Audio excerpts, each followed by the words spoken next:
We're going to go ahead and call this meeting to order. Roll call, please. Mayor Parton. Here. Vice Mayor Joyner. Here. Councilor Harris. Here. Councilor Ellis. Here. Councilor Day. Here. Councilor Rapoli. Here. We have a quorum. Okay.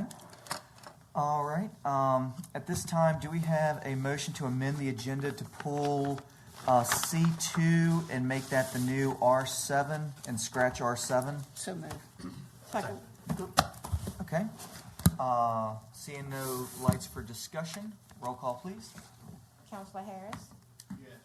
Mayor Parton. Yes. Councilor Ellis. Yes. Councilor Day. Yes. Councilor Rapoli. Yes. Vice Mayor Joyner. Yes. Motion passes 6-0. Okay. At this time, is there a motion to go into closed meeting under Virginia Code Section 2.2-3711A3, 8, and 29 to discuss the acquisition or disposition of real property where discussion in an open meeting would adversely affect the bargaining position or negotiating strategy of the public body, the award of a public contract where discussion in an open session would adversely affect the city's bargaining position, and to consult with legal counsel regarding specific legal matters, real estate contract discussions, unsolicited offer on city-owned real estate, Francisco Landing, and 2.2-3711A1 to discuss and consider personnel matters, including board and commission appointments, HRHA, CPMT, and 2.2-3711A8, Manker versus Hopewell lawsuit update. So moved. Second. All right. Motion's been made by Councilor Ellis and seconded by Councilor Day. Any discussion? Seeing none, roll call, please. Councilor Harris. Yes. Mayor Parton. Yes. Councilor Ellis. Yes. Councilor Day. Yes. Councilor Rapoli. Yes. Vice Mayor Joyner. Yes. Motion passes 6-0. All right.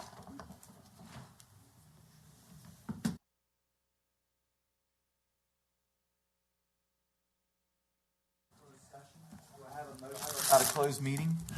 Second. All right. Motion's been made by Councilor Day and seconded by Councilor Ellis. Is there any discussion? Seeing no lights, roll call, please. Councilor Harris. Yes. Mayor Parton. Yes. Councilor Sorry, Ellis. I don't understand. Councilor Day. Councilor Rapoli. Yes. Vice Mayor Joyner. Yes. We have a quorum. All right. Certification, please. Certification under Virginia Code 2.2-3712D, where only public business matters, 1, lawfully exempted from open meeting requirements, and 2, identified in the closed meeting motion discussed in the closed meeting. Roll call. Councilor Harris. Yes. Mayor Parton. Yes. Councilor Ellis. Yes. Councilor Day. Yes. Councilor Rapoli. Yes. Vice Mayor Joyner. Yes. Motion passes 6-0. Okay. All right. I want to thank everyone for coming out to our city council meeting for tonight. We have a pretty full agenda, and hopefully we're going to have the third meeting in a row where we can beat Prince George County for efficiency. With that, I'm going to turn it over to Mr. Rogers, who is joining us virtually for the report of the city manager. Mr. Mayor, Council, I have a couple of items I'd like to share with you tonight. First, I want to remind city employees that there is an employee opinion survey that has been issued, and the deadline is November 20th. We've received quite a few, but our response rate is not where I'd like it to be. I'd like it to be really up 70-80%. So please take time, city employees, complete the survey. We want to hear from you so that we can develop a program to address the concerns that you identify. The second issue that I'd like to highlight is that we are proceeding with the search for the executive director of the Hopewell Water Renewal. I talked with the recruiter the other day, and we're getting some good resumes. The recruitment announcement closes on November 7th, and after that process, they will screen and then present us some candidates, and we'll start setting up interviews in November, I believe. With respect to the city manager, that award has been made, and after the 4-year period where they can't start work until after 10 days, then we will run fast on that process as well and get that done. Tonight, there is Stacy will make, the deputy city manager will make her financial report and take a good look at it. She has done an outstanding job of putting together that report, and she's upped it a level, and I think you will find it very useful and transparent about the status of our finances in the city. Tonight, you are going to, in the consent agenda, be asked to vote on this proposed financing for $15 million for our capital program. It was discussed at the last meeting and presented by our financial advisor. We held a public hearing. We, at that time, identified the number of items that we will consider for projects that we would consider doing once that financing is complete. And we expect it to be complete in November to close it out. The payment will not be due until 2027. And at that time, because of our repay back of debt, we will have paid back $1 million. So that would put less stress on our financial capability. And we hope that council will consider and pass that item tonight on the consent agenda, if they will. So that's those are the items that I wanted to share, council. And Stacy, are you ready for the financial report? Yes, sir. Yeah. Good evening, Mayor, Vice Mayor, members of council. This is the first quarter financial report for fiscal year 26.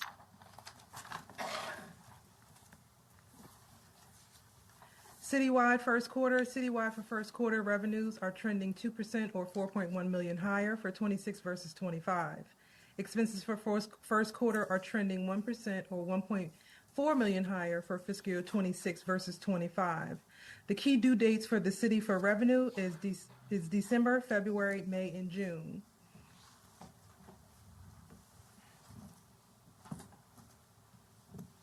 Any questions so far? Nope. Doing fine. Okay. Our general fund for the first quarter is trending 0.99% or 361,000 lower in revenues for 26 versus 25. Expenses for 26 are trending 0.25 or 597,000 higher than 25. Increase in expenses stem from the annual increases in class and comp study increases.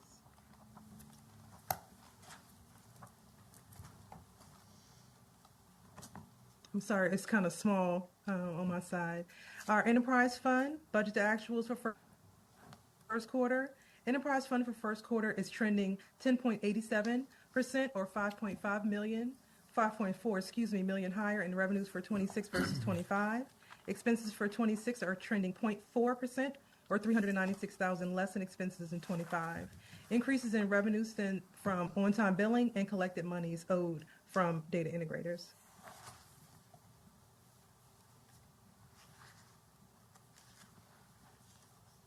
Our schools for first quarter, schools is trending 0.71% or 806,000 higher revenues for 26 versus 25.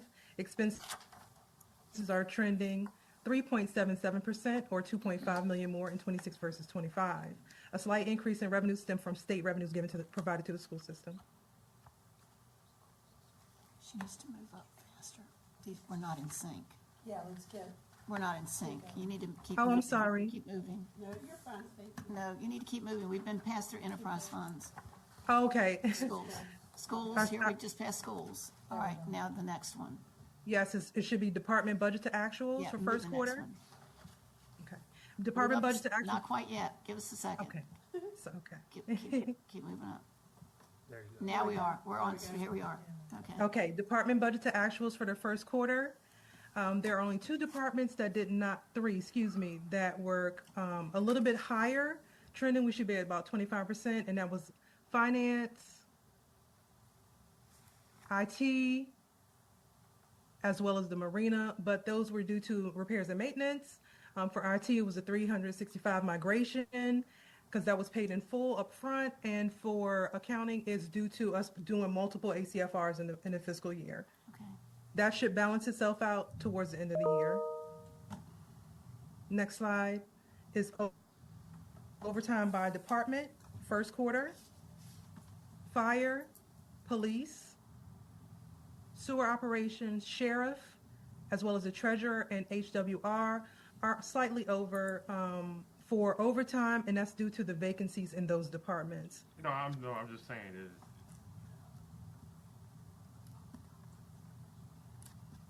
Okay, next slide, our accounts payable versus debt. For the first quarter, we processed 4,171 invoices and paid $19,741,836. Our debt payments are on time. For our bond admin fees, interest payments, as well as our principal payments. Our remaining budget on our debt is currently $4 million for the fiscal year. Last year, we presented before council to allocate the fiscal year 25 surplus funds. This is the 25 surplus fund allocation request. We would like to put $882,000 towards capital reserve, unassigned $1 million, assigned $399,000, and that's towards the apparatus. Budget stabilization of $500,000 and replenishment of fund balance $500,000.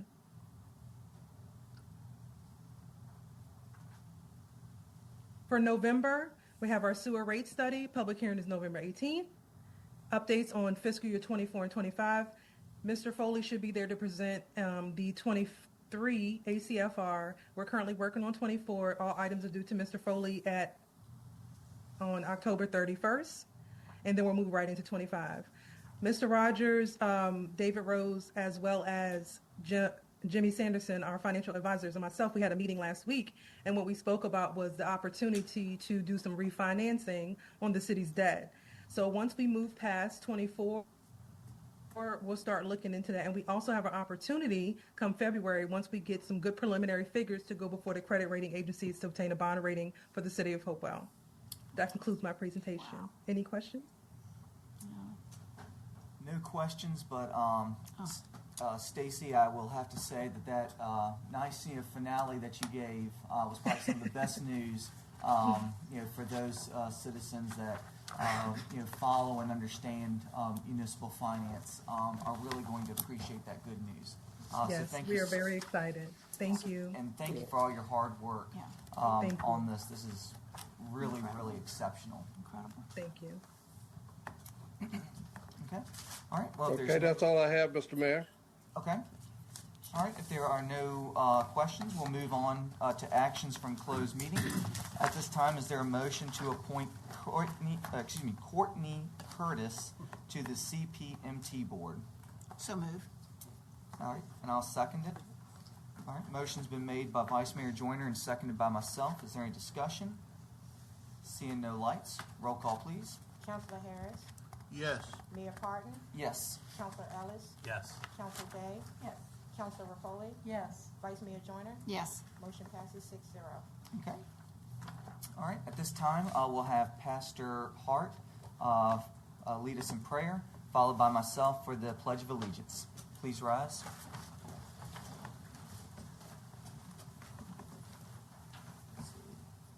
Is Pastor Hart not here? Okay. All right. Well, I will lead us in prayer. Dear Heavenly Father, we thank you for this day that you've given us.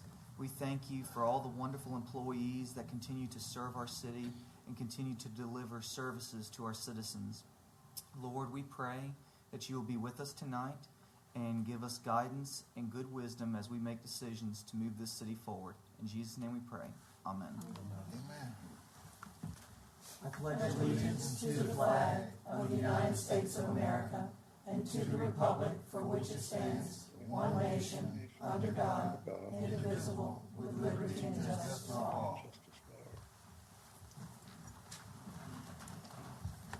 Okay. Moving on to the consent agenda, we moved out C2 to be the new R7. And at this time, do we have a motion to adopt the remaining of the consent agenda? So move. All right, I'll second it. Motion's been made by Vice Mayor Joyner and seconded by myself. Is there any discussion? Seeing no lights, roll call, please. Mayor Parton, Yes. Vice Mayor Joyner, Yes. Counselor Harris, Yes. Counselor Ellis, Yes. Counselor Day, Yes. Counselor Pollak. Yes. Motion passes 6-0. All right, thank you very much. Communications from citizens. Madam Clerk, will you please read the statement? A communication from citizens, period, limited to a total of 30 minutes occurs at each regular council meeting. Persons addressing council approach the microphone, give their name, and if they reside in Hopewell, their ward number. Each comment is limited to 3 minutes. No person is permitted to speak on an item scheduled for public hearing. All remarks must be addressed to the council as a body. Any person who makes personal, impertinent, abusive, or slanderous statements or incites disorderly conduct in council chambers may be barred from future communications from citizens and removed. Okay, thank you. The first one that I have signed up for tonight is Miss Laura Greenwood.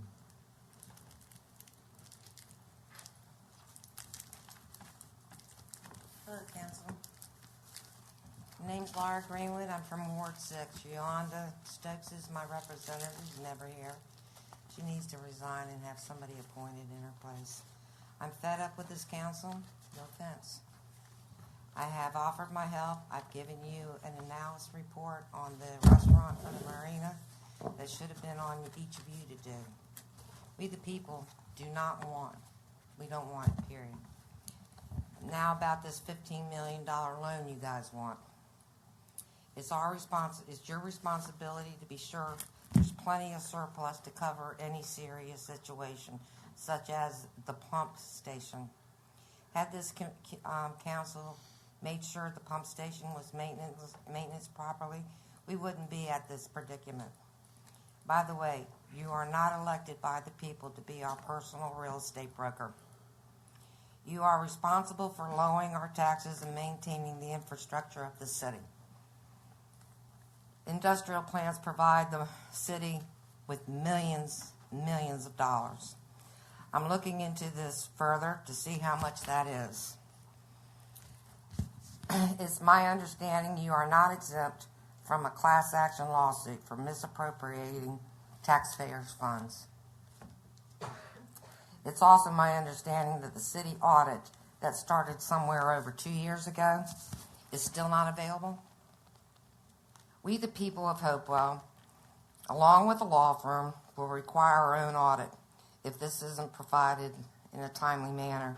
I personally have a petition from We the People together to bring a class action lawsuit against you in the city. Please don't make me go there. I'm serious. I will. I gave you advice last time I was here. Never underestimate someone you don't know and who they know. That stands true always. I suggest you go on Facebook's page, Hopewell's Virginia Concerned Citizens page, to review what we the people expect and have to say. And you're welcome to make comments and let people know what you're thinking. Let us know what you're thinking. There is no excuse not to. Where is the city's treasury report, by the way? When someone messes with my family, my pets, my income, you'll see the mama bear come out. So I'm here today for that.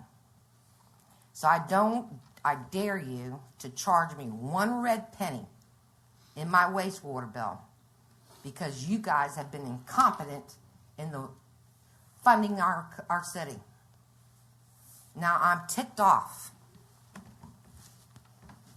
There's waste use of our funds. This is not your personal bank. It's ours. Do you understand that? Ms. It's Greenwood, our money. Your 3 minutes is up. Good. Thank you.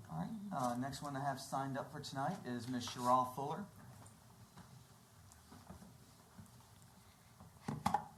Good evening, Council, City Manager, and Deputy Manager. I know they're away, but good evening, everyone.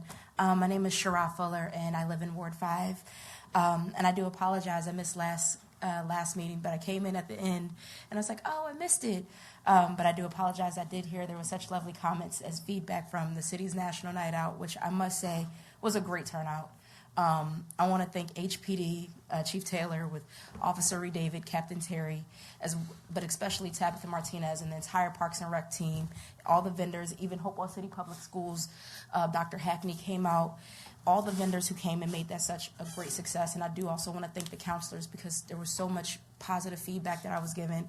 I also want to thank those who gave such negative, constructive criticisms, we'll call it that way, because to that person, that was their intent to try to break the city. But the city is stronger together.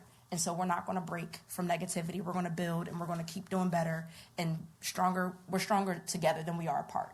So I definitely want to thank that person for their negative comments. We're looking toward next year's event. We're already starting to talk to vendors. We're talking to different people so they can come out and support so it can be bigger and better every year. Because for those who don't know, it was the biggest turnout we've had since before COVID, and we packed out that rec center. So if you didn't see it, there's photos on Facebook. Please go take a look at it. It was just great. But between Neighborhood Watch Groups and HPD, we're working overtime to just bring the city back together better than ever. So be on the lookout for the school events because they have events coming out. There's city events coming up.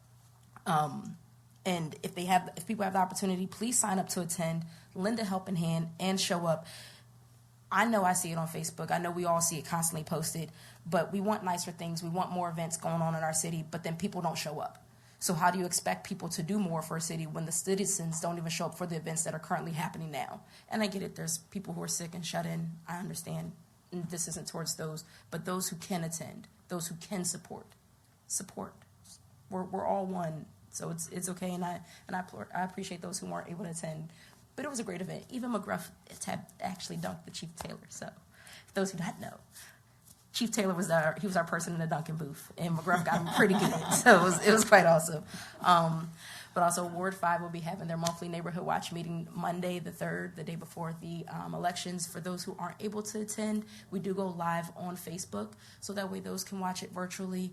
And we're trying to extend that out to all of the wards, so that way it can make it easier for those who are sick and shut in or who just aren't mobile like that. So we're trying our best, but please be on the lookout and give your neighborhood watch captains the feedback so we can continue to work together, because all of the counselors do work with most of the counselors work with their neighborhood watch captains to build it. I know I've talked to Councilor Harris, Mayor Parton, Ms. Day. I just met you earlier, Councilor Rapole, but I've talked to Ms. Joyner and Councilor Ellis. I actually talked to him earlier today, but I promise they all make it a point to be very available. But please, everyone come out and support the city for the events that they've got going on. I'd just like to give you a round of applause because you missed it. So can we do that? Yeah. Thank you. I appreciate it. It was a together effort. That was the joke last meeting that I said, I love giving, credit where credit's due and, giving, glowing praise to folks. And, the one night she's not here or she comes late, I wasn't able to give it to her face to face. But no, really and truly, you did a marvelous job. And you're right. There were, one or two people that tried to, break it, tried to be ugly, but you rose above it and you performed beautifully. Absolutely. And, again, it's amazing what happens when folks work together and they do a great job. Absolutely. So, thank you. Thank you. Thank you. Thank you. Okay. Next person that I have signed up for tonight is Mr. Wayne Parsons.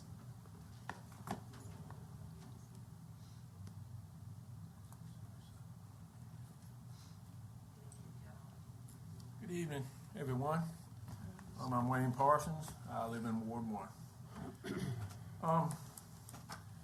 I just heard today about the plans about this loan y'all want to take out. I've got a suggestion for y'all, and you should really consider it. The city owns numerous derelict and vacant properties. To name a few, there's a lot on 21st Street that the city purchased. It's been empty for years, across from the cemetery. The land at Arlington, new fire department was supposed to be built there. Not the first shovel of dirt was moved. Then you got the property over here next to the hospital. My understanding it was supposed to be purchased for the future visitor center. Duh, it's on the wrong side of the road. It's going out of Hopewell. There's no crossover to go to a welcome center. There's numerous other properties. I can name a whole bunch. You know the answer to this problem? Sell, sell, sell. Taxpayers don't have to pay interest on that. City manager's in Florida now. Another seminar. Maybe that's why you can't catch up with him. It took me 2.5 months to get a 30-minute meeting with him. Williamsburg, Florida, people are getting a lot of travel miles at the city expense. And I can't see what any of y'all need to travel outside this city to have a seminar to work on matters in this city. Utilize the city.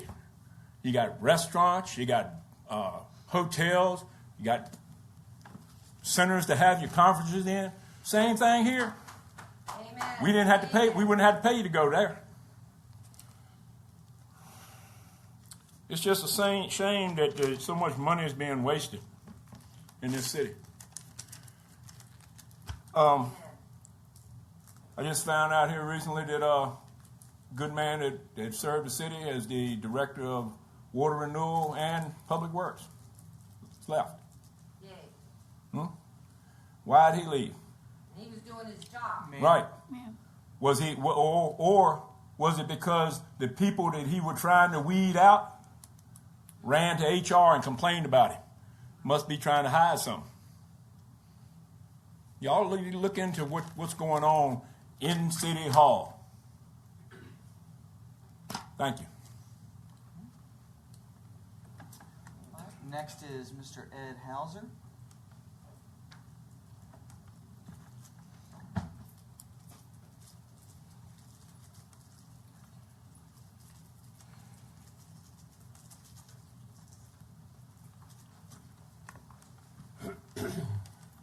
Ed Hauser, Ward 5. Y'all just took $17,000 of taxpayers' money and went to Williamsburg, supposedly for a retreat to learn how to communicate better with citizens. Well, you're having a meeting here tonight about borrowing $15 million. How many citizens in Hopewell know about it? Ain't no communication there. You know, where's this money going to be spent? A lot of questions behind that. Is it a fixed rate? Is it going to be non-fixed rate? Where's this money going to be spent? Is it going to be asphalt put on infrastructure that's going to collapse again like in Mansion Hills? You know, I mean, something's got to give here.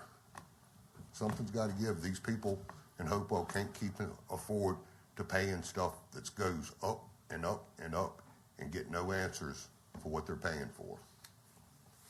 So, and now, like I just said, we got a interim city manager, which is a short time. We're only going to be here till the position's filled. He's a world traveler. He just come from a Williamsburg retreat, and now he's down in Tampa, Florida. Guess who's paying for that? Us. Us. You know, why are we paying for him to be in Florida? Is he an employee of Hopewell? No, he's not. He's a contractor of Robert Bob. If he wants to be in Florida, let Robert Bob pay it. Y'all need to reel in this money that y'all are throwing out. We can't keep giving it. Okay. Next up is Ms. Darlene Thompson.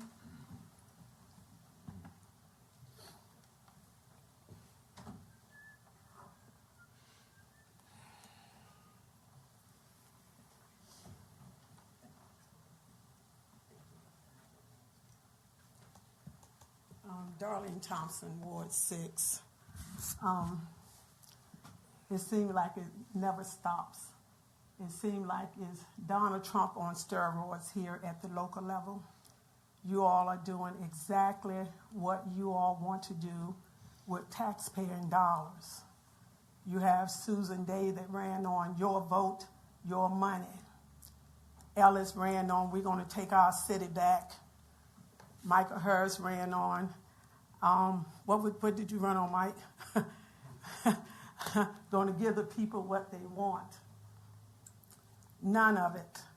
Each time you all come out, it's a yes, yes, yes, yes, yes vote. None of you all talk to the citizens. There's no ward meetings going on. And you all have been doing exactly what you all want to do. Why would you all even consider borrowing $15 million and our audits haven't even been completed? And Johnny, if I'm not mistaken, you said that you don't like working in the deficit. If that's not in the deficit, what is it? If it's not the deficit, what is it? If you can't come up with the money now, how are you going to come up with it then? By the time this money needs to be paid back, you all probably is going to be gone, 4 of you all anyway. Next year, it's time for re-election for 4 of you all. And I hope the people is watching and seeing what is going on in this city, because every month is you all spending money that was not budgeted for, that wasn't budgeted for, but now you all need money. Today we got a bill in the mail that y'all are going to put the water bill in with our real estate taxes. You all are not talking to the citizens about what you all are going to do. You all do exactly what you all want to do. My parents told me, Darlene, don't be a follower, be a leader. I see Susan Day, Ellis, Harris, and ma'am, I don't know you, but I hope you don't be a follower along with what Johnny Parton and Rita Joyner wants you all to do. Instead of reading and getting understanding for you all self, you all are following what they want you all to do. Johnny Parton has given money to Western Manor, $13,500. He is pushing for the Riverwalk. He is pushing for sub pumps up there in his neighborhood. Nothing of talking to the citizen as to what it is that they want. You all don't stop. It's like we do not matter. The taxpayer, the ones that put you all there, we voted for you all. Not Johnny Parton and Rita Joyner. We voted for you all, and you all have a responsibility. Ms. Thompson, yes, your time look is up. at, because it's time for Darlene to sit down. You all don't stop. Thank you, Ms. Thompson. All right, moving on to our regular business. First item is the superintendent's address. Dr. Hackney. Good evening. Good evening. It's great to see you all. I am really excited to have this opportunity. I had the privilege of meeting with the interim city manager, Mr. Rogers, in late August, and we talked and agreed about the opportunity to come before you before budget season. We start ours about the end of November, and share with you our long-term strategic plan and try to work to align our needs and your ability to consider our needs with our long-term goals. So tonight, you're going to get a really, really fast, quick version of our strategic plan. Moving into the mic. Talk more in. Yeah, there you go. Oh, okay. There we go. There we go. We're going to give you a quick version of our strategic plan, and then we're looking especially forward to time with our finance committee that we've done some incredible foundational work moving forward as we move into our budget development season. So thank you for the opportunity. And thank you for our operations staff and our finance staff who are here. And you have a copy of this. I am not going to read all of this. I'm going to highlight just a little bit because the bulk of our presentation needs to be our operations director who talks to you about some of the things we've been talking about over the last couple of years with the finance committee, some of our significant and urgent facilities needs. So just want to... Just one quick second. Yes. Because I just want to make sure that we don't get cut off on our time limit. Yes. Do we have a motion to extend the meeting until we finish R7? Mr. Mayor, Yeah. there's no longer any need for that. Okay. Oh, that's right. That's right. Yep, old habits die hard. All right, continue, Dr. Hackney. I'm really going to try to talk fast too. So we just want to begin with just a focus and an understanding that every great city invests in what it values the most. And we're a little bit biased, but we believe that the greatest asset to our community is our children. They are our greatest resource. So I've shared with you our vision. I'm not going to read to you, but just to give you an idea, you'll see key words that are important to us in the heart of our work. Aspiring to excellence, partnering with our communities, inspiring our children, not just teaching them, personal success and purpose, not just academics or graduation requirements, and finally, and maybe most importantly, igniting in our students a duty, a civic duty and a passion to make our world a better place. Key words in our mission, the next slide, are safety, fun, a loving environment where kids are seen, heard, and loved, where they are acquiring all the necessary knowledge, skills, and opportunities and abilities to be ready and prepared to contribute to society after they leave us.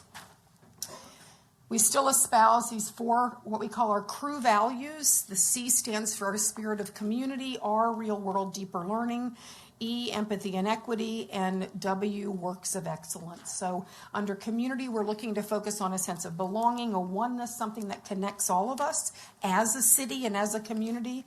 Under real world deeper learning, we're presenting instruction at a deeper level of experience for our students that provide not just the content, but real world connections and relevance to what we're teaching and what they're learning. Under empathy and equity, we just don't focus on an academic orientation, but we work to teach our students compassion, walking in other people's shoes, and embracing equity where every child has an equal opportunity to learn and grow in our district, where they all get what they need to be successful. And finally, we have the highest standard of expectation for quality for all of our students. Again, not reading, but our core beliefs, there's a direct correlation between good schools and a good city. One that respects our students, loves our students, has high expectations of their abilities, etc. I'm going to skip that. All right, the next few slides are around our current realities. We felt like in order to establish sort of an urgency of some of the things that we need to talk to you about in budget season, we need you to know what we're currently facing, some of our challenges, some of our organizational vulnerabilities. So there are 5 areas of focus that our strategic plan over the next 5 years will highlight some of those specific challenges and needs that we're going to need some help with. The first is the academic improvement and our culture in all of our schools. And I'm just going to highlight some of these. Our schools are all not fully accredited, and that's ultimately our goal. Our balanced calendar, we believe, is working, but at some point there is going to be an expectation at the state level that the locality take over the costs of that.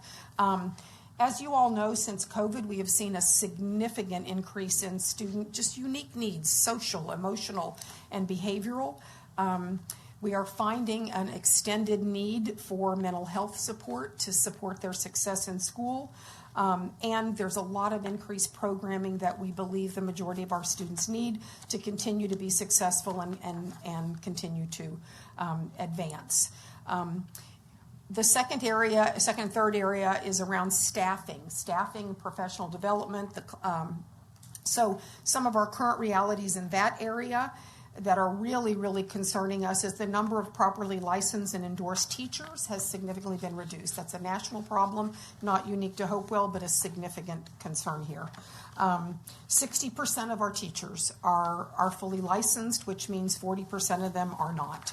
So 1 in 3 teachers in a Hopewell classroom does not have a proper license to teach. So we're working on that, and we're going to need some help with that. Appropriate professional development, in particular for those unlicensed or new teachers, new to the field, and in some cases not having a teacher preparation program previously. And also in that area, we have become less competitive in retaining highly qualified teachers. We've been able to stay competitive at the starting salary range, but we are really falling behind in the mid and upper ranges. And we have some rock star veteran teachers that when they get to a certain threshold, they can go to one of a number of surrounding districts and make a lot more money for the same job. So we need to look at ways to increase that. Obviously, nationally, the morale of teachers has been reduced, so we recognize that as one of our current realities that we need to work on. Under community partnerships, our parent engagement continues to decrease as students age.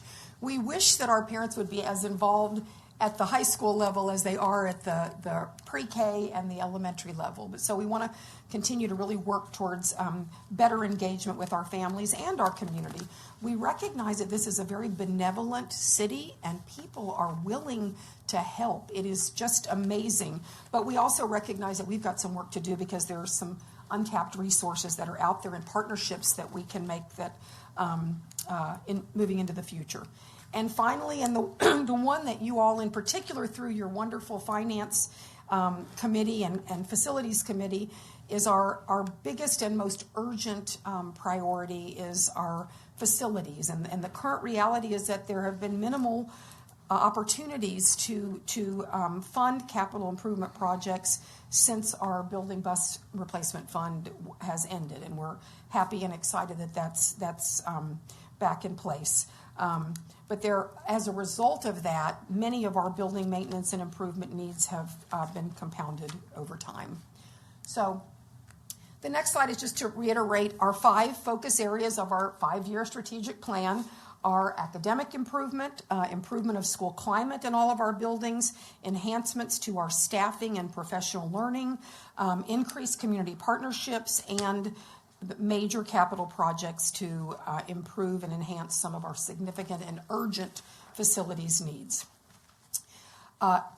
In your packet, and I'm going to just fly right over them, each one of those 5 areas has a list of goals and objectives that you can see around academic improvement, increasing a number of targeted programs for our kids who need more, supporting our staff in professional learning and their retention, developing more community partnerships, and ultimately our facilities, which again is our most urgent area because it impacts all that we do. So again, we're grateful to the budget and finance committees of both the council and our school board.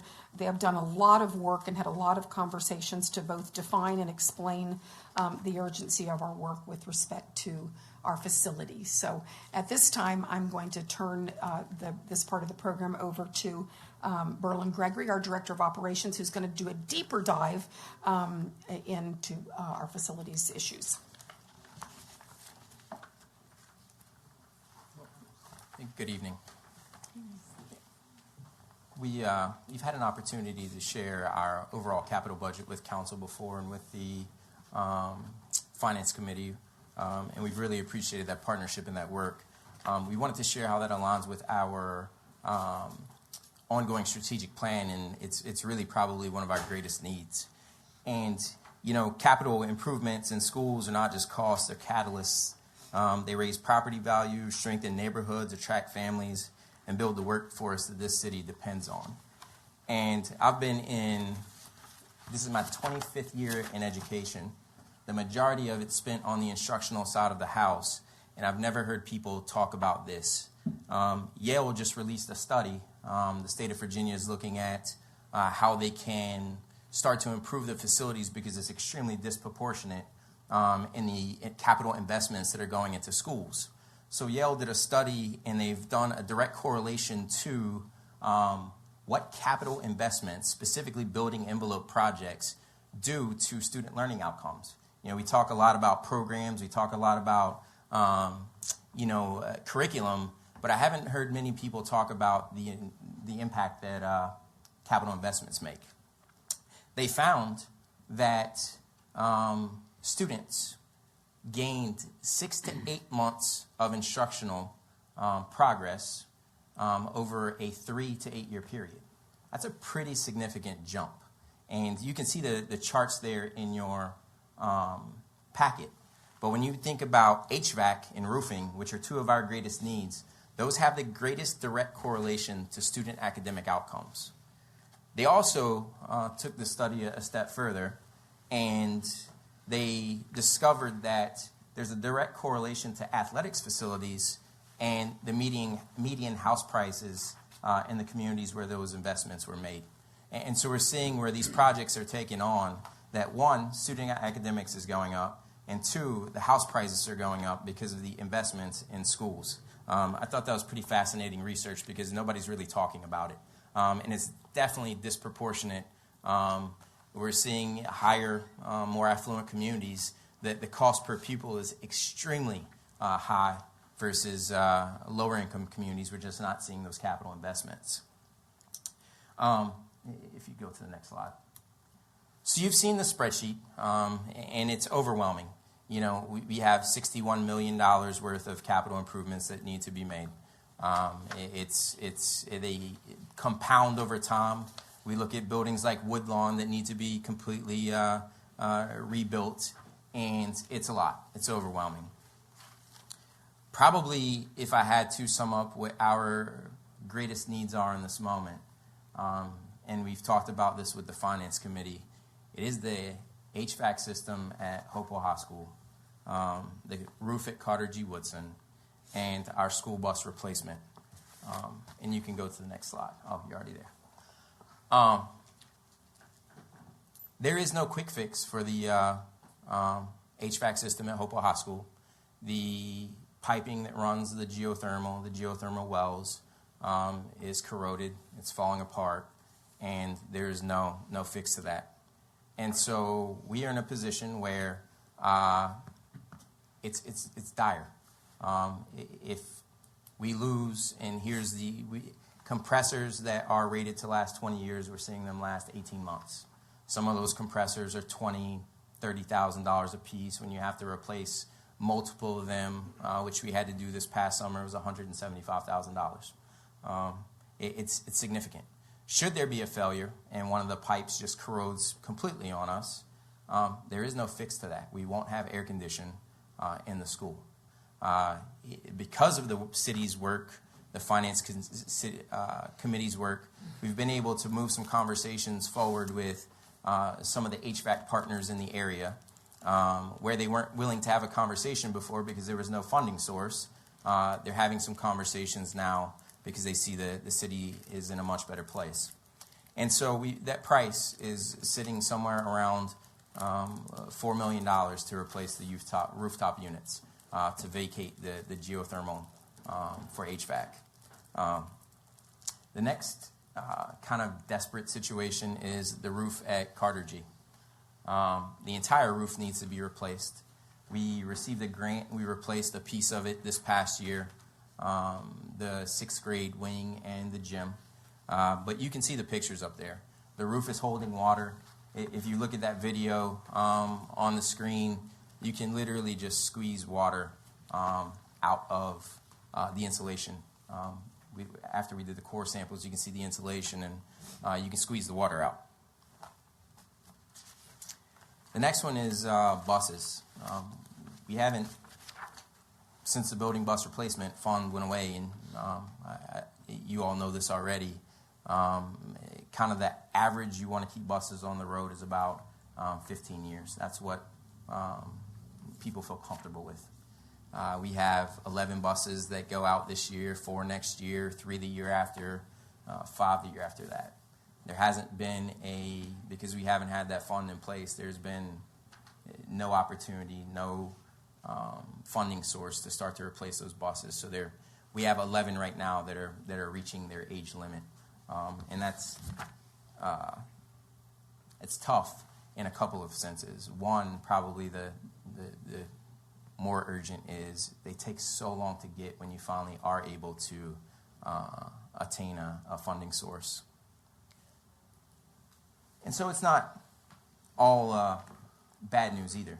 Because of the conversations that you all have had with the Finance Committee, because we have the MOU in place and we're able to save every dollar that we can, we've been able to realign some resources on our side. We have moved around some positions and created a project manager position. Some of these projects that are multi-year, hard to get into, very complex, require engineering stamps and engineering and design, architecture, some of those that we just haven't been able to move forward in the past, because we do have the ability now to, with the MOU in place, to carry some funds over. We started to think about things differently. Instead of knowing that we can't move something forward because there's no opportunity, now that we have that in place, we're trying to move every dollar we can to support a capital project. And so, if you'll move to some of the things that you see on the bottom of our list, things like flooring replacements, things like painting, warehouse, things of those that nature, parking lots.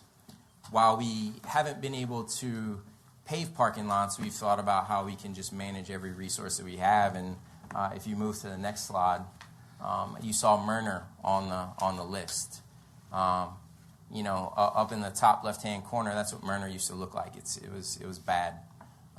And so we were able to move some funds around, carry some funds over, and get Myrner redone.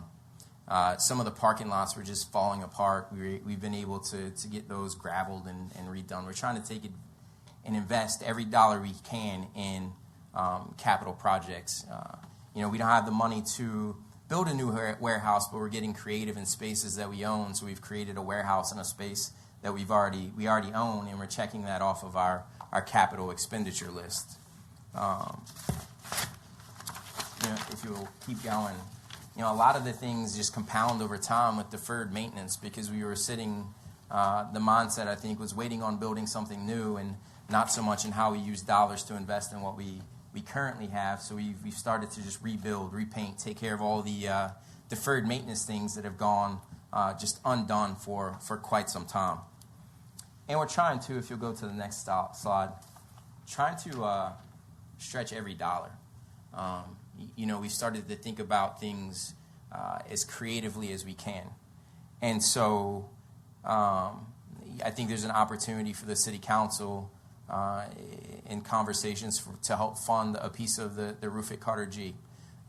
We have found a state construction grant to take us about half the way, and we found a little bit more money through another grant, and we're about $200,000 short, and we can get another piece of the roof done. And so while the original thought was we need to replace the entire roof, we're just chipping away at it and finding every funding source we can. So that green portion of the roof up there, the worst portion where you saw the water being wrung out, with City Council support, we have an opportunity to get that piece of roofing done. The other blue sections still need to be done, but we can't wait to fund the $2 million project. We have to get every piece that we can get done with what resources we have. Another thing I listed on here was, the security grant. We're starting to think about things differently too, and how we can use opportunities like a security grant. How does that support lighting? And so we've written into our security grant that all the exterior lighting around our buildings, things that, again, deferred maintenance that just haven't been taken care of because we didn't have the funds, our security grant now is going to fund some updated lighting for safety. So we're trying to be as responsible as possible. We're trying to move every piece of funding that we can, but the needs are great. We've presented this a couple of times, and it starts to feel desperate, but I think there's a little hope too, because we've started to move some things forward. If there's opportunities to have conversations about the HVAC at Hopewell High School, it has reached point critical. And so we appreciate the partnership, we appreciate the conversations, and Dr. Hackney is going to close us out.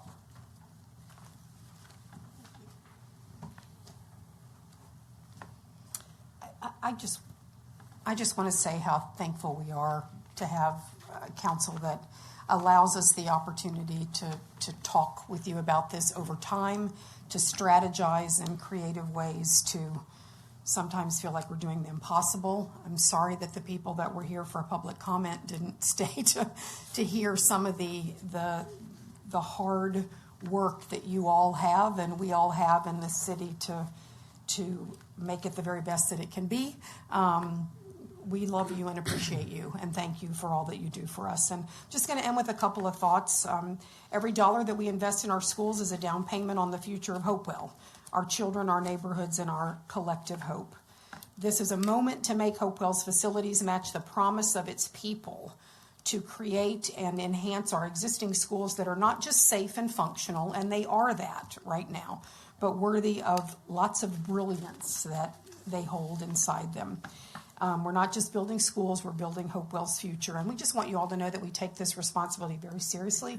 We have been in this fight with you. We've been partners in the work, and we understand your challenges, and we are thankful that we're almost there with the audits. We have worked really hard to help you get there and get there together. And we're excited to roll up our sleeves and get to work together. You've been wonderful partners. Your representatives through your finance committee have been a joy to work with and understanding our needs, while we have on the other side of the table fully understood your limitations and some of the challenges that you face. So I think we have a tremendous opportunity ahead of us. We're not expecting anything, but we know that we're all in this together, and that we've got to get started somewhere. And we hope that what we've given you tonight is an idea of some of the highest priorities that we really need to come together and focus on moving forward. So thank you for this opportunity. Thank you. Thank you. Thank you, guys. You're welcome. Okay. All right, moving on to R2. Ms. Jordan, the acceptance of the city's ACFR fiscal year 2023.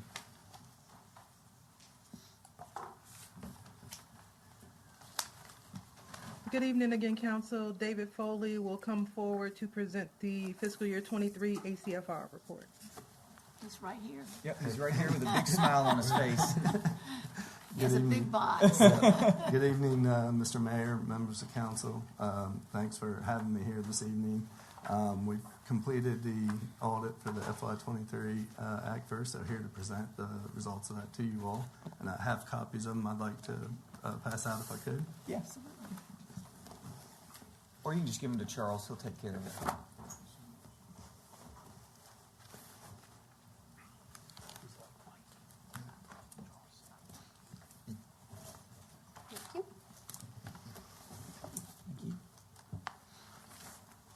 You go ahead. So, included in the city's annual comprehensive financial report, there are 3 different reports from us that communicate the results of the audit. The first is towards the front of the report on numbered page 3, and this is our independent auditor's report.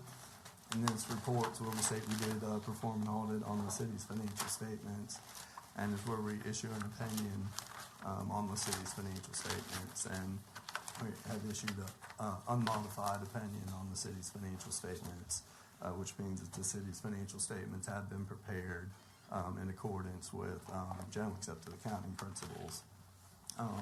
The other 2 reports that we issue, including the ACFR, are done in accordance with government auditing standards, and those reports are in the back of the report.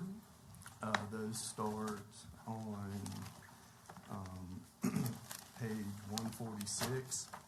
So the first report back here is our report over the city's internal controls over its financial reporting, and similar to prior years, we do report material weaknesses in the city's internal controls. These findings are similar to what we've reported the past few years.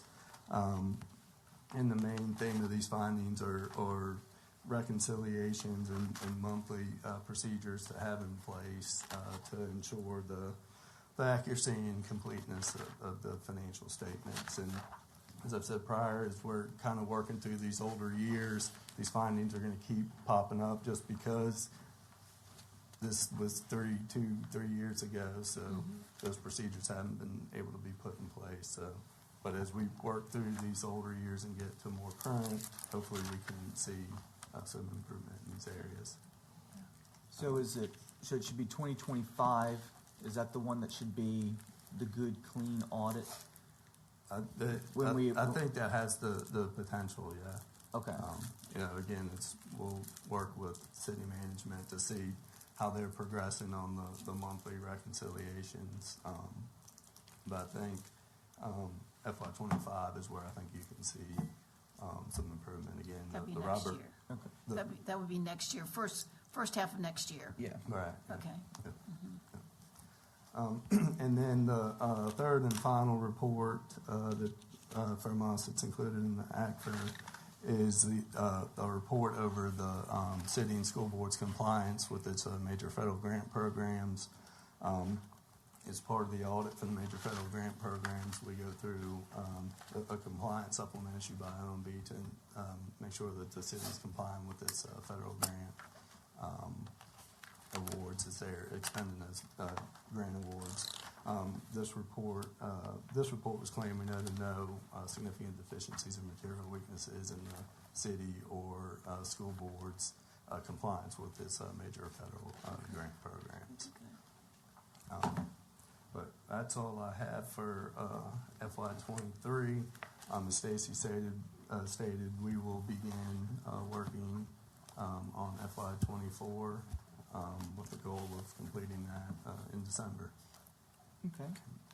And we continue to have our weekly meetings with management just to keep everybody abreast of where we are, what's needed. If you want to get it done before Christmas, it'd be a great Christmas Yeah, present for it us. would. It would. All right. Are there any questions for Mr. Foley? I just wanted to make sure. So these material weaknesses are certainly very important that we eliminate those, because we cannot have a clean audit if there are any material weaknesses. So we have to have those all reconciled by the fiscal year 26 audit. Yeah. So, And I mean, these are. you feel pretty confident on that? I mean, based upon what you're seeing now?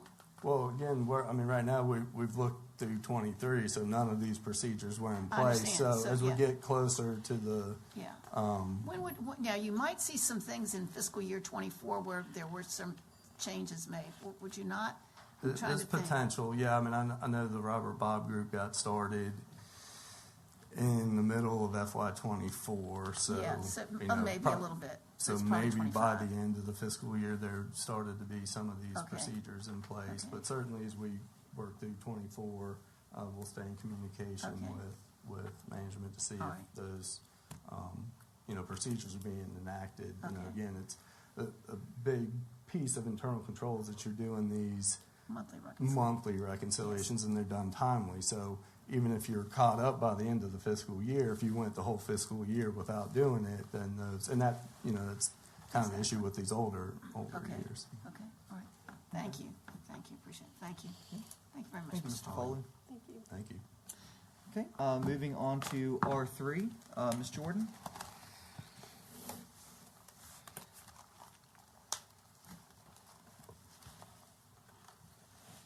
I'm so sorry, Mayor. I don't have the copy of the agenda in front of me. What is That's R3? okay. I probably should have said for Mr. Jimmy Sanderson to come on up.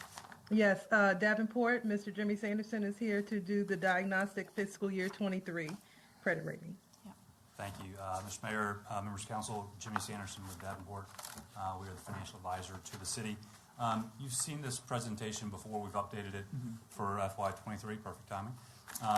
And maybe it's a good lead into the conversation about the debt financing, to remind members of council and new member a little bit about your existing debt. So this slide, again, this is all of your tax-supported debt that's outstanding.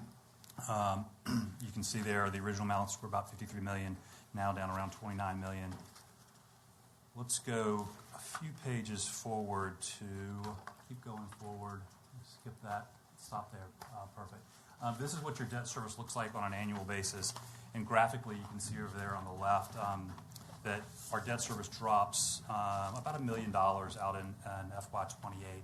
That's one of the things that we're going to talk about with the new debt structure, is to to do interest only for a little bit and then have the new debt service come online out in 28 to limit the impact on you from a budgetary standpoint. So that's a good thing.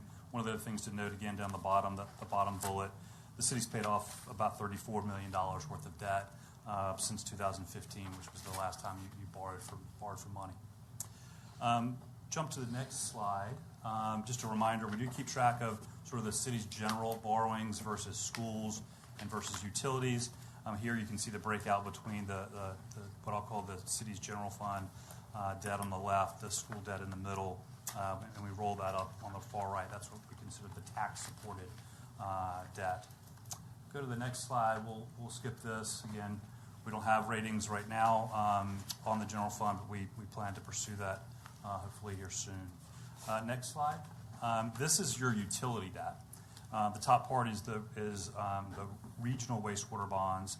It's really the commission piece of the debt. That's about $5 million outstanding there. The bottom piece is the city's sewer system bonds, approximately $19 million of debt outstanding there as well. Total less than 25 million.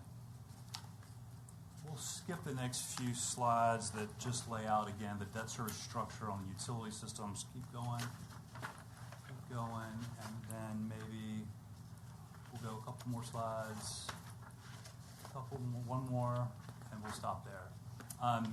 You've seen in your packet what we're really focusing on Moody's. They do a good job of breaking out how their rating is calculated in particular, and then they have a scorecard. And you can see here on the left, the economy accounts for about 30% of your score. Financial performance is another 30%. Institutional framework is 10%, and leverage, meaning your borrowing, is another 30%. But some of these things you have some control over as a council. Some things you don't, at least in the short term. The economy is a great example of that. You can certainly guide the city and grow the economy over time, but it's not something that you can turn quickly. The others, again, are things that you have some control over. Institutional framework is one that you don't have any control over.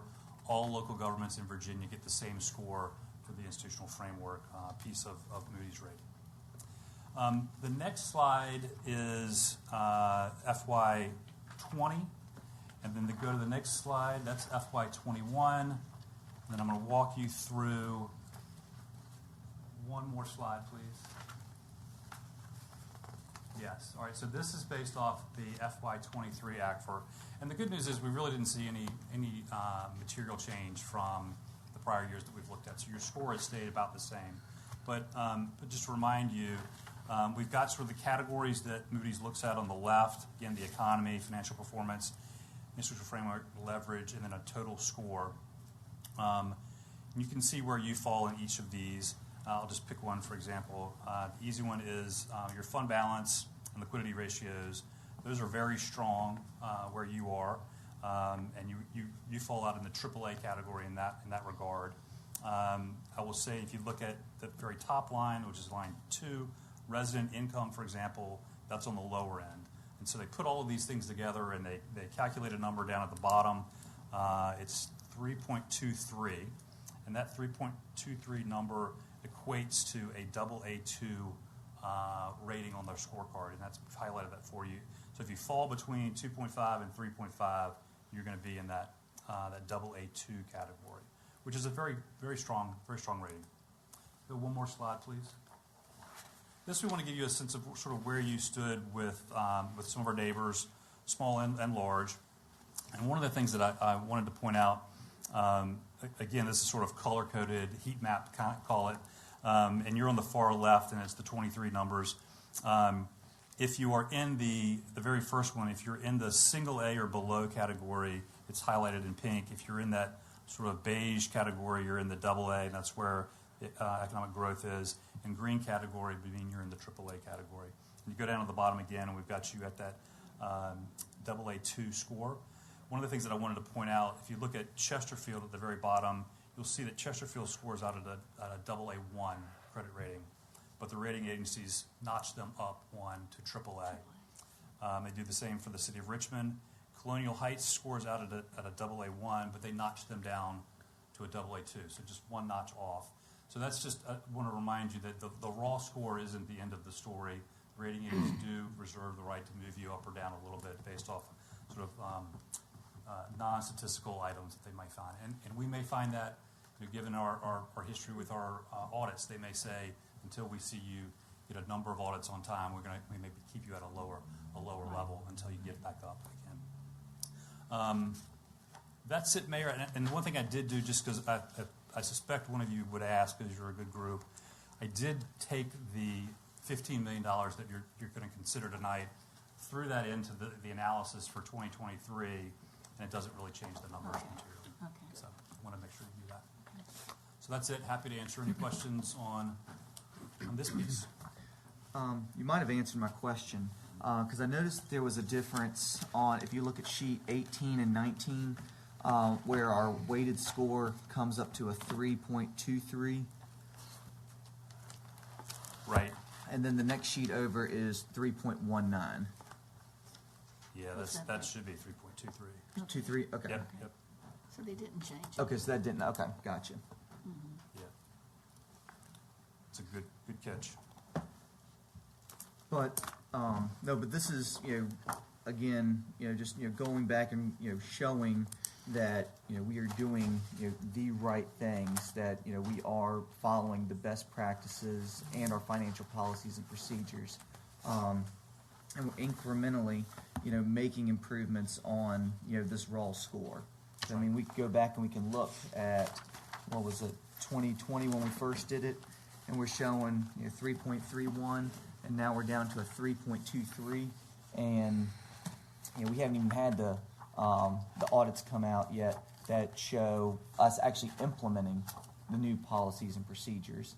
So, I think it's going to look really good come here for the next two diagnostics that we go and do. And I think those are going to be a lot of the intangible things that the rating agencies are going to look at too. Mm-hmm. The policies that you put in place with the Robert Bob Group, and again, getting those material weaknesses removed Material for your weaknesses audits are huge. are going to be important too. Yeah. But it's just good to see the incremental improvement that we're making overall. It's just great news all the way around. Yes, ma'am. Thank you so much. Absolutely. Does anyone else have any questions for Mr. Sanderson? Seeing none? Okay, thank you. Okay, moving on to R4, the City of Hopewell branding campaign, Ms. Holland and Mr. Bissett. Good evening, Mayor, Vice Mayor, members of council, and the general public.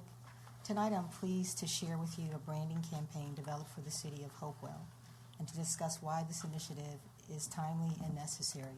Could you speak up, Ginger? Could you speak into Yes, Okay, sure. Is this better? A little bit better, yeah. Earlier this year, the originating agency was engaged to help define the city's official colors and produce a high-resolution version of the logo. Over the time, the city's logo had become pixelated, and the original graphic file could not be located. To address this concern, we hired the originating firm, and they researched the process, the precise color palette, and the font style to ensure brand consistency across all platforms. The originator agency also developed alternate logo versions and vector files for print materials and social media templates. This evening, Mr. Michael Harris and his associate Dante will present the complete branding package they have created for the City of Hopewell. Michael and Dante, you may now present. Hi, everyone. This is Michael Hall. I want to thank you for giving me the opportunity to present to you. We actually have a delay, so unfortunately, I'm not going to be able to see what you all see at the same time. So I would assume the packets are in front of everybody, Ms. Holland? Yes. Yes. Okay. So I'll briefly go through in the next 5 minutes just the package and explain everything that is there, and that'll leave time for any questions. It's not going to take that long, but I want to leave more time for any questions that need to be asked. What we put together is pretty much a standard template that we have for brand guidelines, and brand guidelines serve a particular purpose for branding and messaging for municipalities. If you now go to page 2, you'll see additional logo that was created. This is one of the optionals color schemes that was created for the city of Hopewell. And then on page 3, you will see the original logo or the last logo that we were given. And then after we were given that logo, this was the final upgrade that was approved. The primary thing that was done was everything was redrawn into a vector format, which will remove all pixelation. Colors were specifically applied. A small change was made with elements of the boat to make sure that the lines were straight and the lines were crisp. And then as you can see on that, the rope can now be used as an accentuator in different design elements, and the fonts were changed from black to blue. And then on the next page, on page 4, you will see the official City of Hopewell logo, or what we deem to be the official one to be used. And then we're going to go over to now page 6, which will show you the fonts that were put into place. And these fonts were to be used primarily if you think of something like McDonald's, Coca-Cola, Apple. You want to have a consistency with fonts and color usage. So this was a guideline for any website updates or internal design elements that would be handled by your graphic design department. And then page 7 is just an extension of the color palette. The actual names are not dedicated names for the colors, but your primary thing that you want to pay attention to are Pantones. Pantones are universal colors for mixing elements for printing, but as well as Pantones being used, we have the hex colors, and we also have the coloring for the web coloring, which are your what you see as a hashtag. So where you see like hashtag A93847, when those colors are used, they have a universal color display on all mobile devices. And then we just have a sample clearance of when using the logo, about how much space should be around the logo for no interruption and clarity of usage with the logo.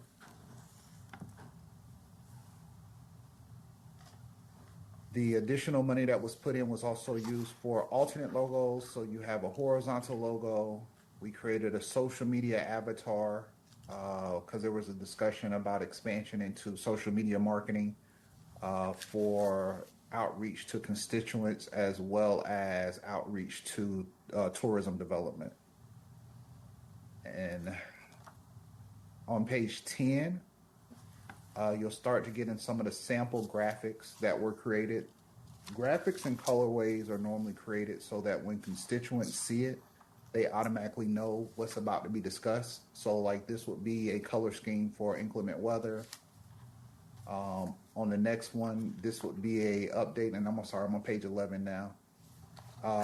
The next one, this would be a update for like traffic advisory, roads being shut down, anything, accidents, etc. The next one will be just a news update. So these are all just templates that can be used by a social media manager or just an internal design team.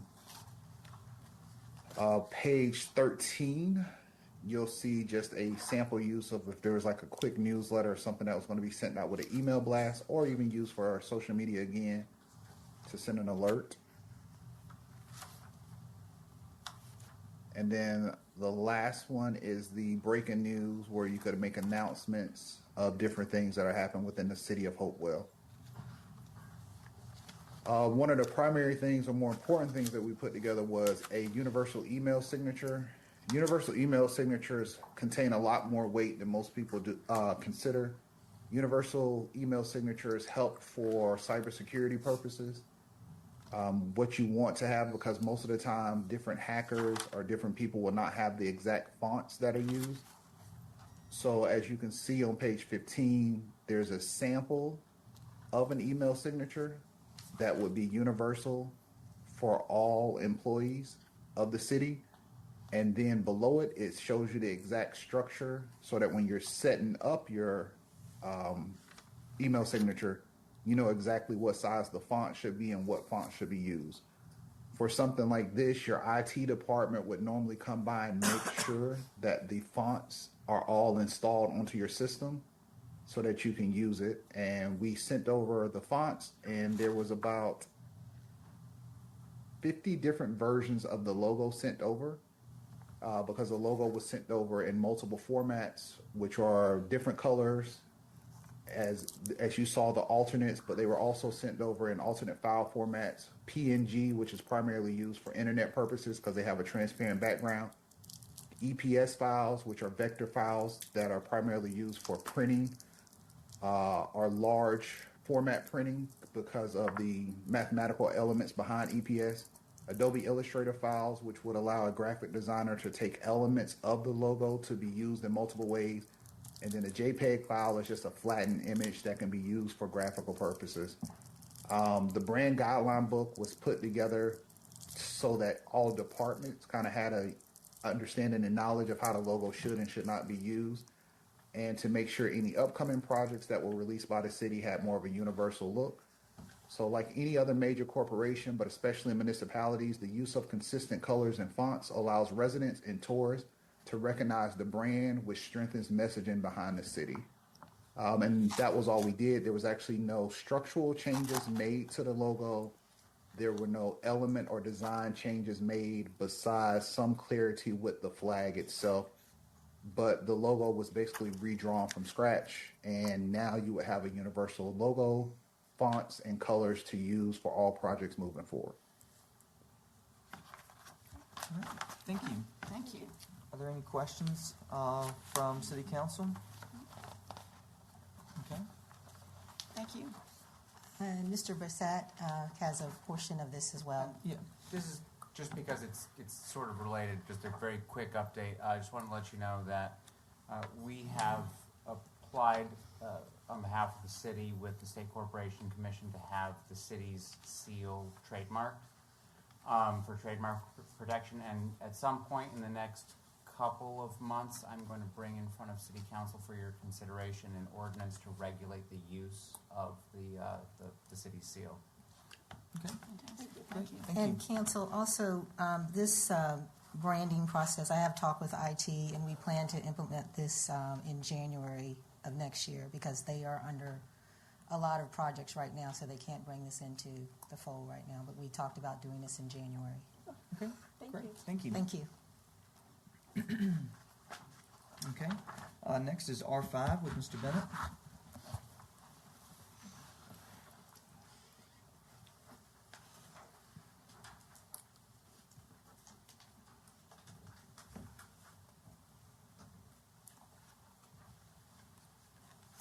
Good evening, Mayor, Vice Mayor, and members of City Council. I've prepared a short 1.5 hour PowerPoint presentation. I'm just kidding. I will be brief. It's only 7 slides. I'm here tonight to give you a report on the City of Hopewell Economic Development Machine and Tools Tax Rebate Program. And if it's okay, I'll drive. So the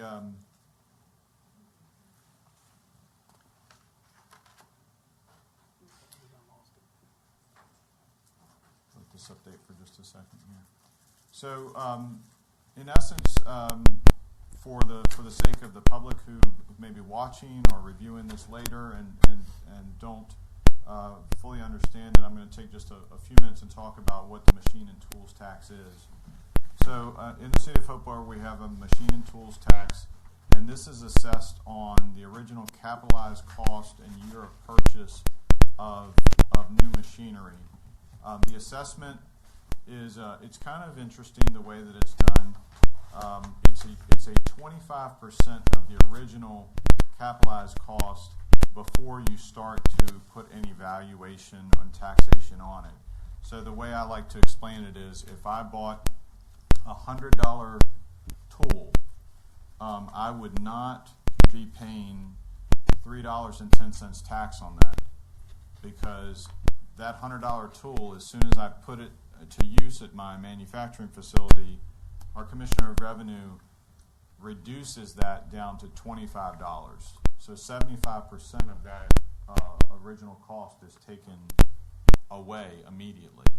And then you're calculating the $3.10 per 100 on basically 25% of that original.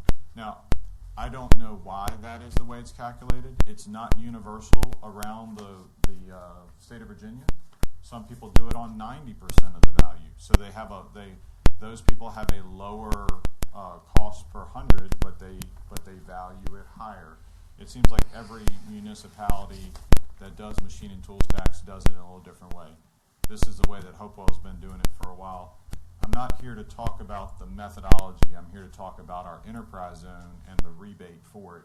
But the way that the way you get to it is important in understanding it.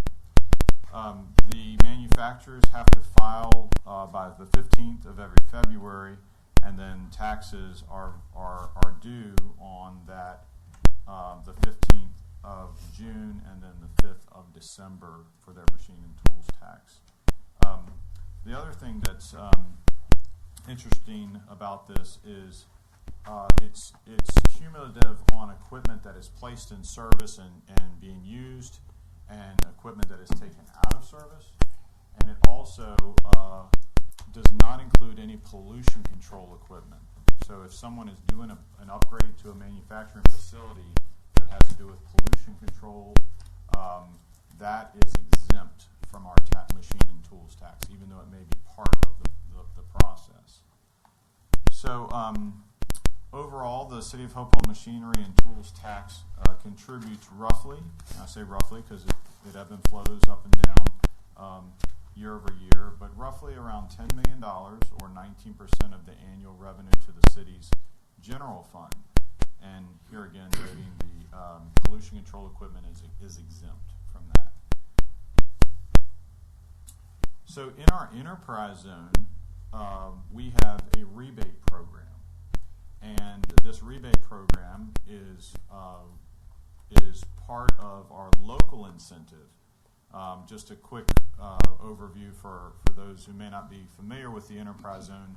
The enterprise zones are designated and approved by the Commonwealth of Virginia as areas that we incentivize for investment and development and jobs.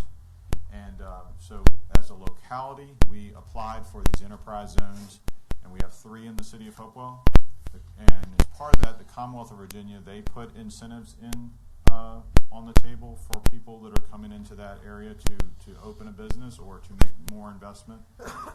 And then we as a locality, we also put incentives in. And any incentive that we put in or that we change or modify, we have to submit to the Commonwealth of Virginia for their approval on that modification or change that we do to that incentive.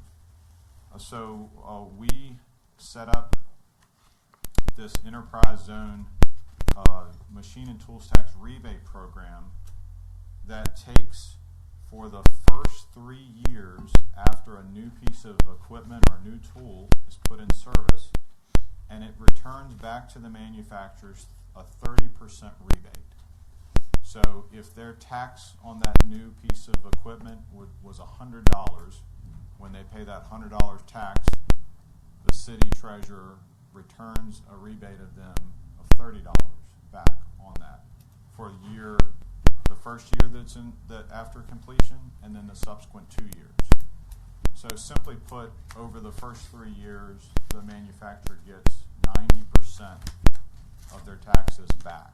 It's spread out over a 3-year period. And for it to be eligible, it has to be either a new machine and tool equipment or a replacement that increases the assessed value. And this is where the folks in the Commissioner of Revenue's office have a really, really tedious job, because they receive these reports by the February 15th that have all the equipment that's been put in service new, and then the equipment that has been idled or taken out of service, and then what's pollution control or not. So they have a lot of work that they do in calculating what the machine and tools tax is going to be, and then the subsequent rebates because those rebates are tracked over a rolling 3-year period. So I was able to go back and look at the last 5 years from, four complete years from 20 to 24, and look at what this enterprise zone program has done as it relates to the machine and tools tax. And so over this 5-year period, there was approximately $250 million in new machine and tools that were put in service. Using the calculation and valuation, that was approximately $6.5 million in tax revenue. But because those were part of the enterprise zone, there was a rebate that was returned just under $2 million. And so the effective tax revenue collected was about $4.5 million. And you can see there in 2020, 21, 22, and then 23, there was a larger increase of new equipment that went online. Most of this machine and tools tax is impactful on our large manufacturers. So why am I here giving this report tonight? The reason why I'm here is because on December 8th of 2020, the City Council voted to extend this program until December 31st of this year. So this program, which is one of our local incentives under the enterprise zone, it will sunset December 31st of 2025. So just a few weeks from now. And what we will need to do, the body will need to take action as it relates to this. We cannot, as part of the enterprise zone, we cannot just remove an incentive and let it sunset. We have to take an action. And what the action is that we propose to take has to go through a process where we submit it to the folks who operate the enterprise zone at the Commonwealth of Virginia, and they would review and approve the modification change to it, and then that would be essentially approved or modified. So I'm not here tonight asking for any action. I'm here tonight to start the process of the education, which is what the program is, what the program does, what the impact has been, and to say that before the end of the year we're going to need to take some form of action, and there's lots of things we can do with that. The good news is that the way the ordinance is set up, the individuals have essentially a year to submit for that new equipment that is in place to take advantage of it. So even if we make an action by the end of this year, it doesn't have to be for an extremely long time, because there's a period of time, basically by the 15th of February of every year, that the reporting's done and then the taxes are calculated. What we don't want to do is we don't want to get out of sequence with our budget. We don't want to get out of sequence with the manufacturers and their anticipation of the taxes that they will be paying. The other thing to remember is, even if this program essentially were to sunset, and we didn't take any action, there's still 3 more years of abatement that would continue for the equipment that's placed in service this year. So I know there'll be questions about this, so I'm here to start answering those questions. Okay. Are there any questions for council? Or any questions the council may have? Okay. No? All right. Thank you, Charles. Okay. Thank you. All right. Moving on to R6, Mr. Bissett. Sure, and this is an item that council has discussed previously last month. So as you know, the governance of our Hopewell water renewal is set out in the city's charter, and that charter creates a two-step process for all commission actions where the commission makes decisions, but each of those decisions is subject to overrule by council.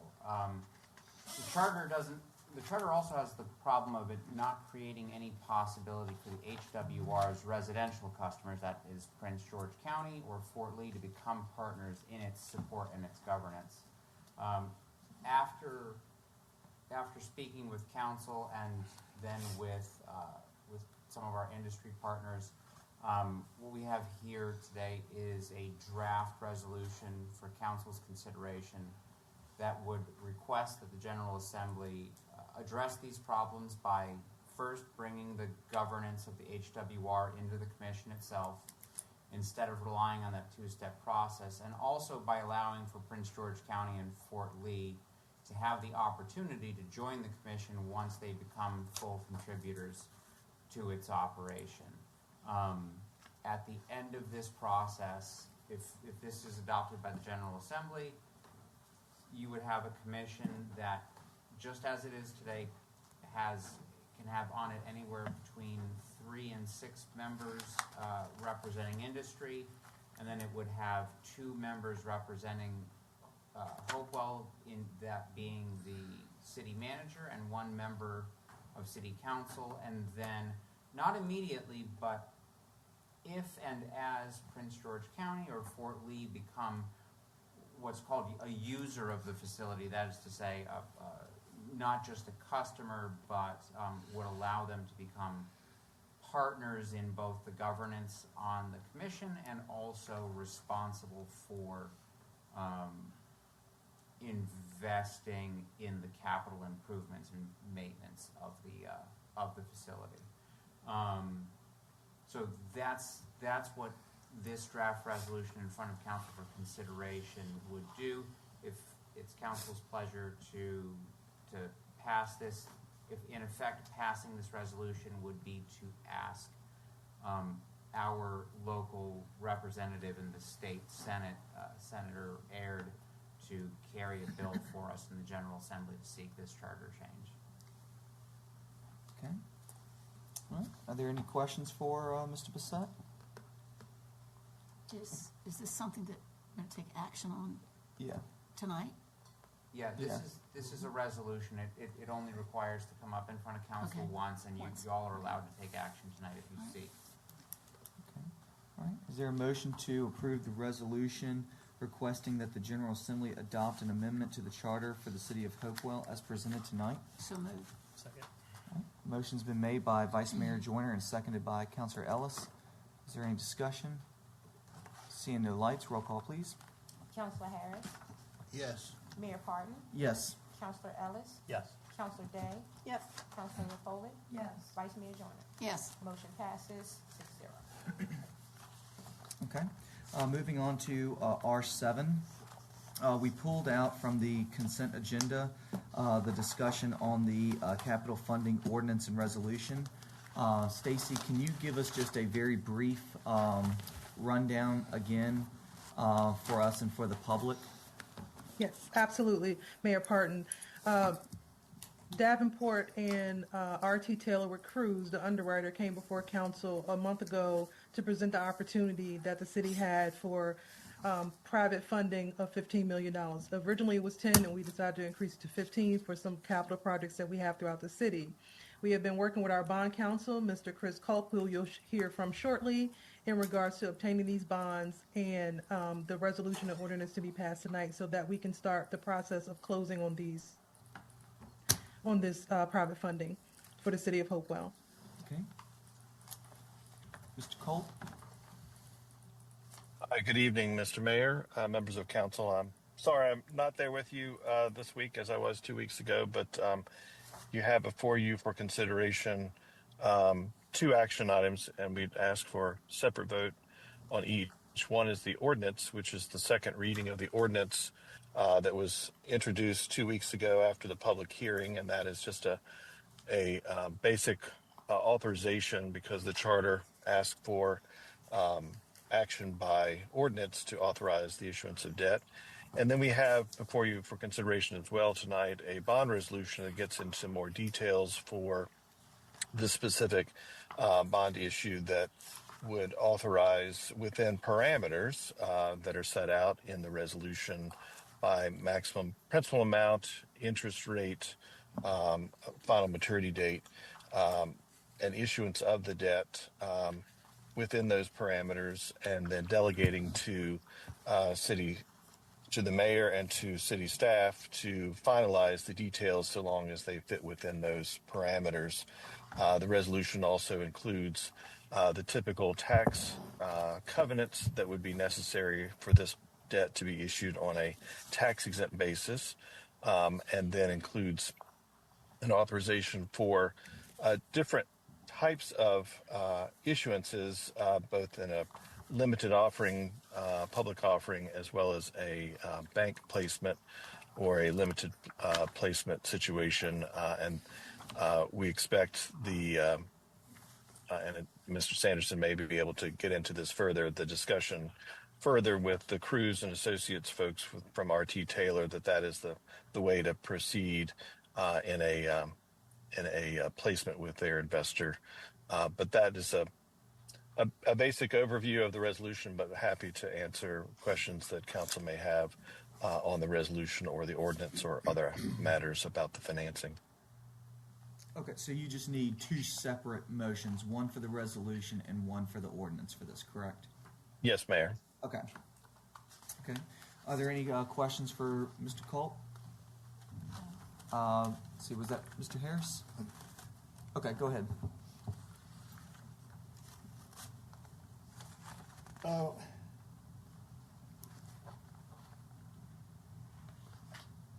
I got a question in regards to the 6% that we have.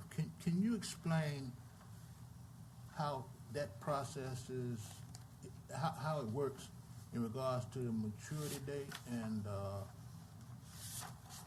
the amortization in regards to that 6%? Mr. Mayor, I can address that. Sure. The 6% is as Mr. Culp was describing, it's a parameter. That's the maximum amount that you're authorizing staff to go out and borrow at an interest rate. So they couldn't go borrow at a higher interest rate than that. The rate is not set until, I think we're going to set it on Thursday is when we're going to actually lock in the interest rate after you consider it, if you give it approval. Right now, the interest rate is less than 5%. It's about 4.8% or so, but it could move up or down between now and Thursday. The 6% is a number that we always just put a higher number in there because we had to put it in there a month ago when the papers came out. So it's a maximum amount that can be the interest rate that can be on the bonds. So when is the first payment due? So the structure is going to be done again. So we're trying to limit no interest payments would be due in this current fiscal year. So the first interest payment would be in FY 27, which is scheduled. We're going to set it for July 15th, 2026, which is in FY 27. And then the first principal payment would be made in January of 2028, which is FY 28. Okay, thank you. I got one other question in regards to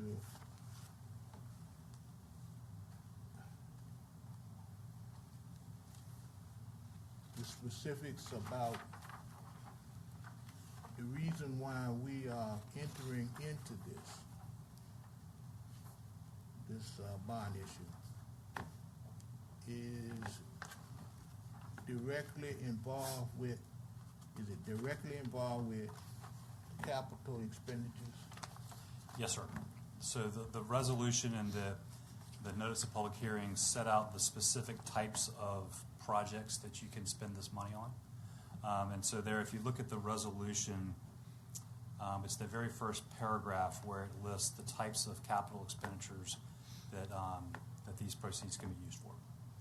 So it's starting sort of right there after the $15 million to finance capital expenditures for governmental purposes, including without limitation, capital costs to construct, improve, expand, replace existing public buildings and facilities, pump stations, roof replacements, HVAC, road and street improvements, pedestrian safety improvements, stormwater, sewer pipe replacement, park and rec improvements, and riverwalk completion costs. So the staff has a list of projects that Bond Council has reviewed. Part of the process is, one, to make sure that they are eligible to be issued on a tax-exempt basis, which they are for governmental purposes. They also have to be for existing buildings under your charter for you to be able to issue GO bonds, general obligation bonds, without a referendum. Okay. In regards to the first payment, that we would have to make would be in 2028.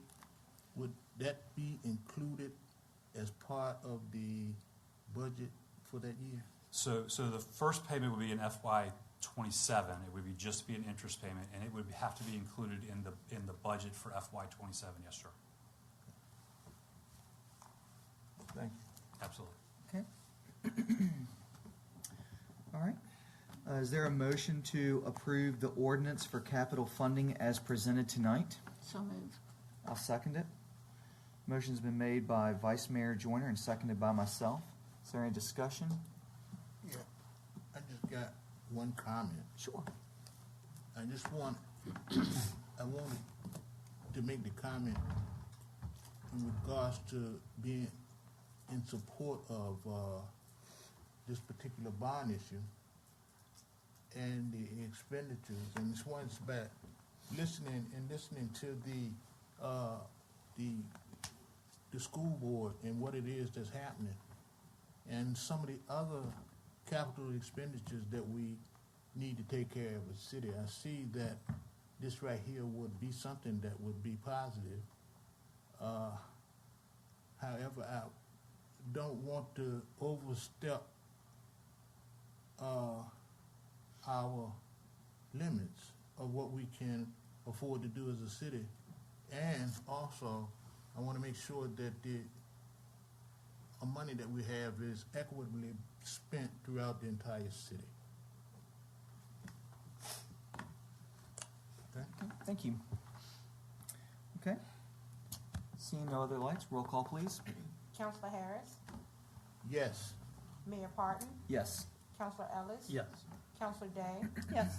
Councilor Rapoli, Yes. Vice Mayor Joyner. Yes. Motion passes 6-0. Okay. Next motion is to approve the resolution for capital funding as presented tonight. So moved. I'll second it. Is there any discussion? Seeing no lights, roll call, please. Councilor Harris, Yes.